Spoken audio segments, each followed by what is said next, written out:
सभी भक्तजनों को जय श्री कृष्ण। श्री सुखदेव जी आगे कहते हैं, परीक्षित, जैसे हाथी हथनी का आलिंगन करता है वैसे ही भगवान शंकर ने उसका आलिंगन किया। वह इधर उधर खिसक कर छुड़ाने की चेष्टा करने लगी। इसी छीना झपटी में उसके सिर के बाल बिखर गए। वास्तव में वह सुंदरी भगवान की रची हुई माया ही थी। इससे उसने किसी प्रकार शंकर जी के भुजपास से अपने को छुड़ा लिया और बड़े वेग से भागी। भगवान शंकर भी उन मोहिनी वेशधारी अद्भुत कर्मा भगवान श्री विष्णु के पीछे पीछे दौड़ने लगे। उस समय ऐसा जान पड़ता था मानो उनके शत्रु कामदेव ने इस समय उन पर विजय प्राप्त कर ली है। कामुक हथनी के पीछे दौड़ने वाले मदोन्मत्त हाथी के सामने वे मोहिनी के पीछे पीछे दौड़ रहे थे। यद्यपि भगवान शंकर का रक्त अमोघ है, फिर भी मोहिनी की माया से पृथ्वी पर गिरा। भगवान शंकर का रक्त पृथ्वी पर जहाँ जहाँ गिरा वहाँ वहाँ सोने चांदी की खाने बन गई। परीक्षित, नदी, सरोवर, पर्वत, वन और उपवन वे एवं जहाँ जहाँ ऋषि मुनि निवास करते थे वहाँ वहाँ मोहिनी के पीछे पीछे भगवान शंकर गए थे। परीक्षित, रक्तपात हो जाने के बाद उन्हें अपनी स्मृति हुई। उन्होंने देखा कि अरे, भगवान की माया ने तो मुझे भी खूब छकाया।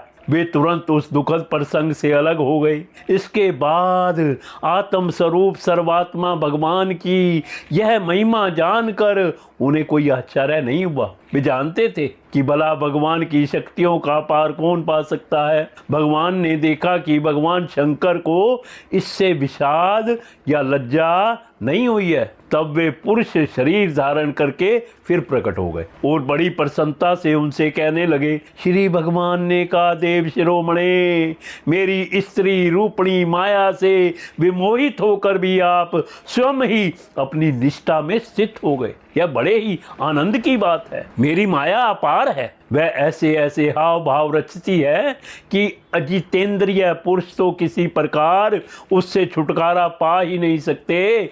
भला आपके अतिरिक्त ऐसा कौन पुरुष है जो एक बार मेरी माया के फंदे में फंसकर फिर स्वयं ही उससे निकल सके। यद्यपि मेरी यह गुणमयी माया बड़ों बड़ों को मोहित कर देती है, फिर भी अब यह आपको कभी मोहित नहीं करेगी, क्योंकि सृष्टि आदि के लिए समय समय पर उसे शोभित करने वाला काल मैं ही हूँ। इसलिए मेरी इच्छा के विपरीत वह रजोगुण आदि की सृष्टि नहीं कर सकती। श्री सुखदेव जी कहते हैं, हे परीक्षित, इस प्रकार भगवान विष्णु ने भगवान शंकर का सत्कार किया। तब उनसे विदा लेकर एवं परिक्रमा करके वे अपने गुणों के साथ कैलाश को चले गए। भरत वंश शिरोमणे, भगवान शंकर ने बड़े बड़े ऋषियों की सभा में अपनी अर्धांगनी सती देवी से अपने विष्णु रूप की अंशभूता मायामयी मोहिनी का इस प्रकार बड़े प्रेम से वर्णन किया।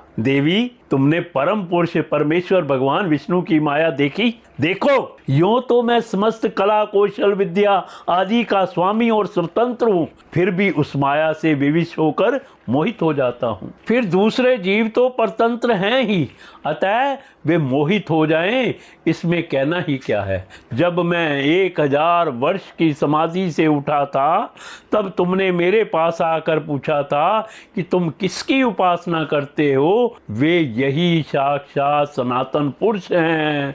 ना तो काल ही इन्हें अपनी सीमा में बांध सकता है और ना वेद ही इनका वर्णन कर सकता है। इनका वास्तविक स्वरूप अनंत और अनिवर्चनीय है।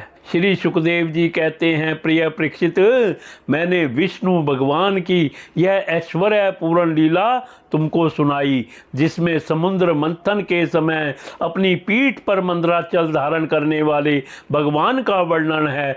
जो पुरुष बार बार इसका कीर्तन और श्रवण करता है, उसका उद्योग कभी और कहीं निष्फल नहीं होता, क्योंकि पवित्र कीर्ति भगवान के गुण और लीलाओं का गान संसार के समस्त क्लेश और परिश्रम को मिटा देने वाला है। दुष्ट पुरुषों को भगवान के चरण कमलों की प्राप्ति कभी हो ही नहीं सकती। वे भक्ति भाव से युक्त पुरुष को ही प्राप्त होते हैं। इसी से उन्होंने स्त्री का मायामय रूप धारण करके दैत्यों को मोहित किया और अपने चरण कमलों के शरणागत देवताओं को समुद्र मंथन से निकले हुए अमृत का पान कराया। केवल उन्हीं की बात नहीं, चाहे जो भी उनके चरणों की शरण ग्रहण करे वे उसकी समस्त कामनाएं पूर्ण कर देते हैं। मैं उन प्रभु के चरण कमलों में नमस्कार करता हूँ।